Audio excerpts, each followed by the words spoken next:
Welcome back, to So Let's Tab 59. As you can see, I'm not out tabbing on this one.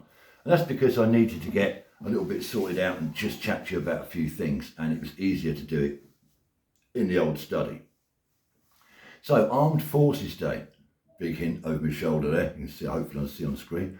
Armed Forces Day in the United Kingdom. I want to talk about Armed Forces Day, a little bit of background of it and what it's become, how it's evolved, and a bit about some of our allies that do stuff, and just mention a few things about it, and then I'll make a bit of an announcement just to confirm exactly where I'm going to be with the Trace Around on UK Armed Forces Day this year, 2024. So let's start off with a bit of background. We here in the UK, we never had Armed Forces Day. We didn't have anything like that.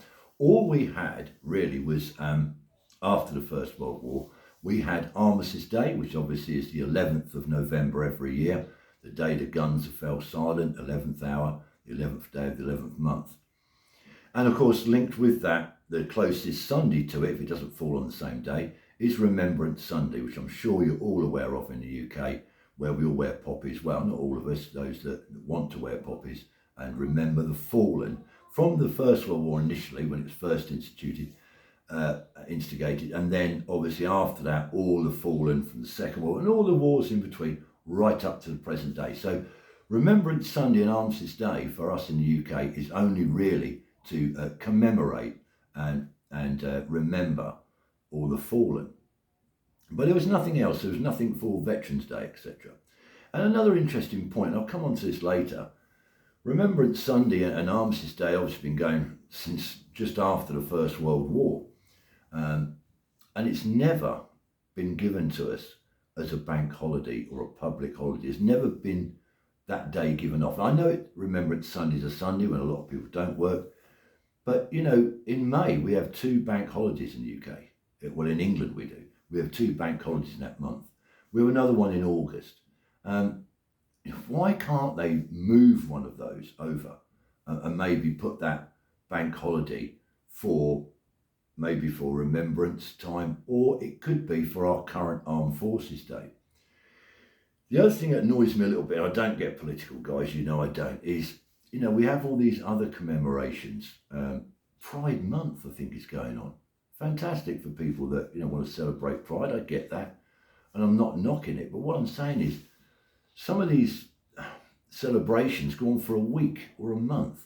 Now, all right, it's not a holiday for the whole that time. I'm not saying we should have Armed Forces week of another week off or anything like that, but I think just for that weekend, maybe make the Armed Forces Day for us an Armed Forces weekend where we have a bank holiday, and maybe the same for Remembrance.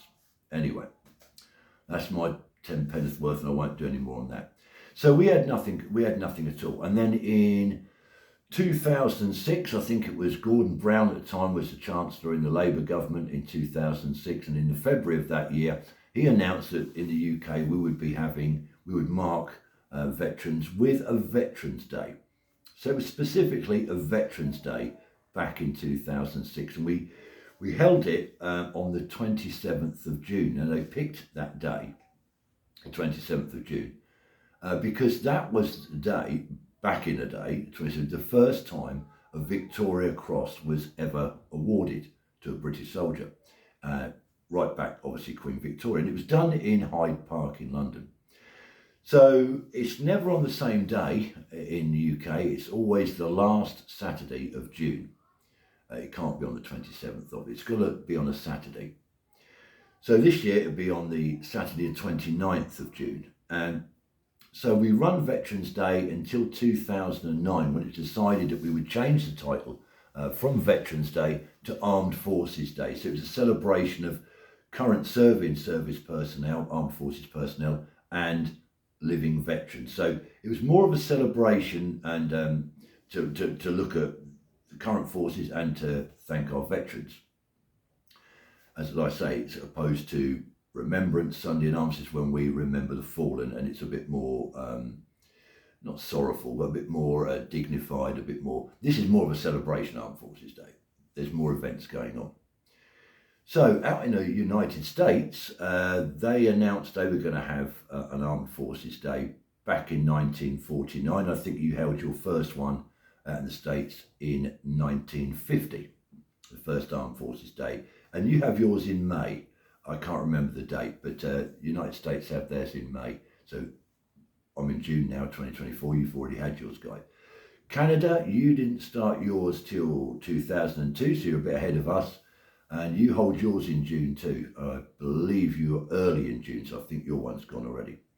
Australia and New Zealand, I'm not sure what you guys do. I know you have Australia Day, obviously for Australia, and I know you have Anzac Day, which is a joint Australia and New Zealand coming together to commemorate the fallen initially, I think, from Gallipoli in World War I, when you took some horrendous casualties, and that's marked with Anzac Day. But I don't know if you have a separate Armed Forces Day, either in New Zealand and or Australia. So let me know in the comments if you do.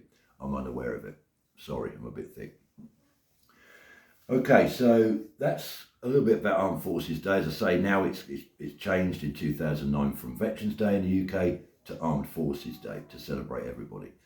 And I think every year in the UK, a town or a city gets chosen to be the central focus for the Armed Forces Day events. But they're held all over, all the towns, and certainly all the cities and major towns hold events over that Saturday.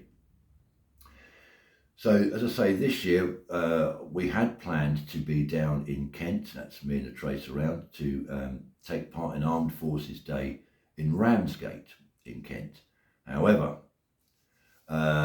things have happened, personal things have happened, and we can't get down there on that particular day. So we are going to be celebrating it here in Lincolnshire. We're going to be in Boston. Now, bear with me. It's going to be at the Memorial Gardens in what's that called? Wide Bargate. Sorry about that. I haven't got my glasses on.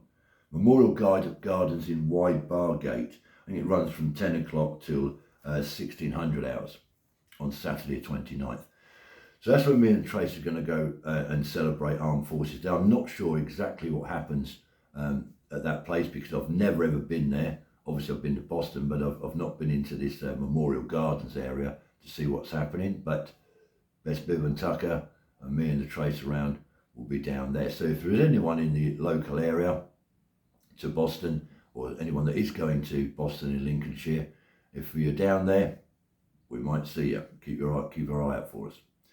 Okay, troops, so that was just a little bit of background on Armed Forces Day in general for us, the United States, Canada. Sorry, Australia and New Zealand. I don't know too much about what you guys do. Please let me know. So give us a few shouts in the comments, especially if you think we should be having our Armed Forces Day and or our Remembrance times as bank holidays. I think petitions have been started up in the past and they've all failed miserably for some reason. I don't know why. We've got plenty of bank holidays in the UK that we could slot and move them around a bit maybe and fit them into. Otherwise it's just a bank holiday, and if it's a sunny day, everyone has a barbecue, gets drunk. But why don't they link those bank holidays with either an Armed Forces Day weekend or Remembrance weekend? Let me know what you think in the comments. Until the next time, troops, and it won't be long. Oh, quick one before I go. If you're new to the channel, or you've watched before and you haven't subscribed, please consider it. I'm not going to say do it. I never do. I'm going to say consider subscribing. Till next time, troops, and it won't be long. Stay safe and come on, England. They're playing tonight. Let's tap.